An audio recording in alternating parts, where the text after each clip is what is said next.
Répondre à ta question. Après, je voulais juste un petit peu continuer à rebondir sur la question de comprendre la popularité de ce type de gouvernement ou de forces politiques quand ils sont plus au pouvoir, ce qui est le cas du Brésil.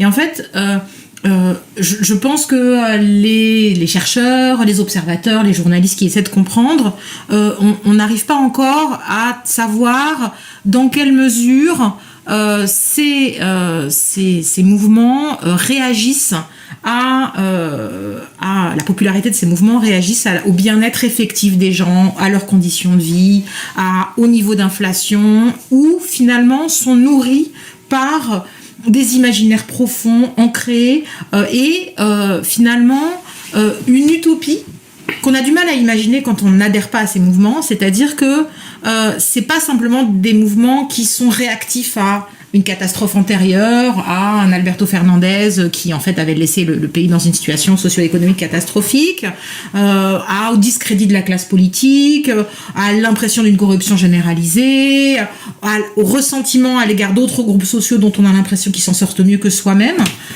Tout ça est un élément qui a jeté des grands secteurs de ces populations dans les bras de trucs nouveaux qui proposaient un truc complètement différent, un projet politique complètement différent, mais de la même manière que l'explication par le vote contestataire n'est plus pertinente pour penser l'extrême droite française et ailleurs, il faut aller au-delà de vote de rejet, vote protestataire, et de voir l'utopie proposée par ces mouvements-là, une utopie d'un monde où l'État n'est plus une force de régulation et de redistribution, où les énergies individuelles et communautaires autour de la famille, autour des églises, pour ce qui est le cas du Brésil, sont libérées, et où chacun est entrepreneur de soi avec ses réseaux personnels, sans État, face à Dieu, et que c'est ça la société rêvée.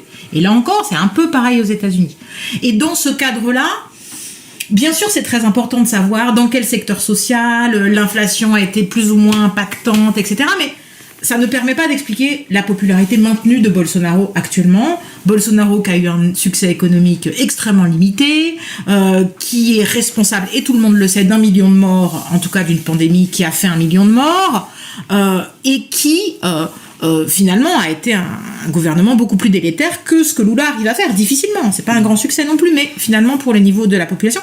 Et les gens se projettent dans le fait de réélire ces secteurs-là de la classe politique. Pas lui, mais sa femme, son fils, ou des secteurs proches du bolsonarisme. Et ça, à mon avis, c'est inexplicable si on ne prend pas, tout comme on a ignoré la dimension utopique du nazisme, où on s'est dit c'est un mouvement de destruction antisémite, etc. Et il y avait une dimension utopique, vraiment de former une société idéale, avec un grand territoire, etc. Et dans ces mouvements-là, il y a une utopie, ça fait rêver les gens, en fait. C'est pour ça que les jeunes votent pour ça.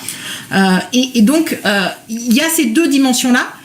L'une n'est jamais suffisante. Il y a aussi un effet de l'impact quotidien. Il faut que ça ait du sens dans le quotidien des gens aussi. Mais je vois pas comment on peut expliquer cette radicalisation conservatrice de tout un secteur de la population sans penser l'utopie.